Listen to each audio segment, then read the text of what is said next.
Hello' বন্ধুসকল, কেইদিনমান আগতেই ৰেল সেৱা ষ্টাৰ্ট হৈছিল আৰু আকৌ বন্ধ হৈ গৈছিল। কিন্তু এতিয়া আকৌ চৰকাৰে ৰেল সেৱাৰ লগতে বিমান সেৱা ষ্টাৰ্ট কৰাৰ যিটো সিদ্ধান্ত গ্ৰহণ কৰিছে।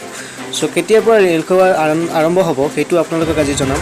আৰু ভিডিঅ'টো আৰম্ভ কৰাৰ আগতে কৈ দিওঁ, যেতিয়া এতিয়ালৈকে চেনেলটো ছাবস্ক্ৰাইব কৰা নাই তেনেহ'লে চেনেলটো ছাবস্ক্ৰাইব কৰি ল'ব আৰু এনেধৰণৰ ভিডিঅ' পাবৰ কাৰণে বেল আইকনটো ক্লিক কৰি ৰাখিব। বন্ধুসকল, অহা 1 জুনৰ পৰা চলিব 100জন যাত্ৰীবাহী ৰেল। আজিৰে পৰা কৰিব পাৰিব টিকট বুকিং। চাওক সম্পূৰ্ণ তালিকা।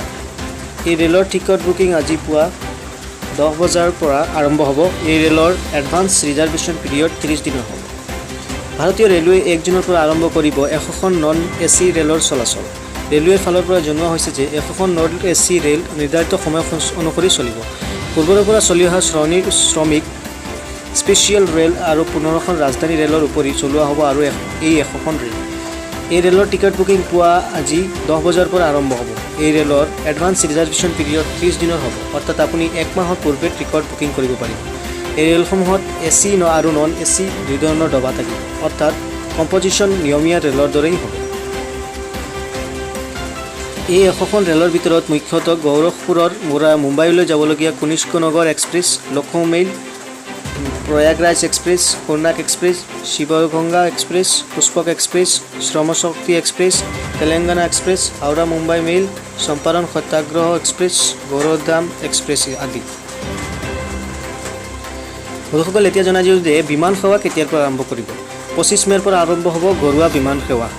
যাত্ৰী পালন কৰিব লাগিব এইখিনি নিয়ম। যাত্ৰীসকল অহা যোৱাৰ কাৰণে মন্ত্ৰালয়ে বেলেগকৈ জাৰি কৰিছে বিশেষ গাইডলাইন। অসামৰিক বিমান পৰিবহণ মন্ত্ৰী হৰদীপ সিং পুৰীয়ে বুধবাৰে প্ৰকাশ কৰে যে 25 মে'ৰ পৰা ঘৰুৱা বিমান সেৱা আৰম্ভ হ'ব।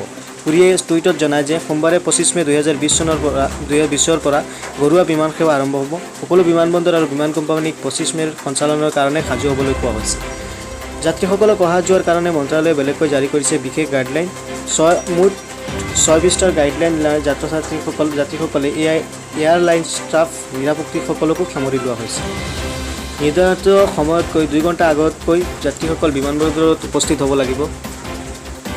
বিমানবন্দৰত যাত্ৰীসকলক কৰা হ'ব স্বাস্থ্য পৰীক্ষা। সকলো ঠিকে থাকিলেহে বিমানবন্দৰৰ ভিতৰলৈ সোমাবলৈ দিয়া হ'ব।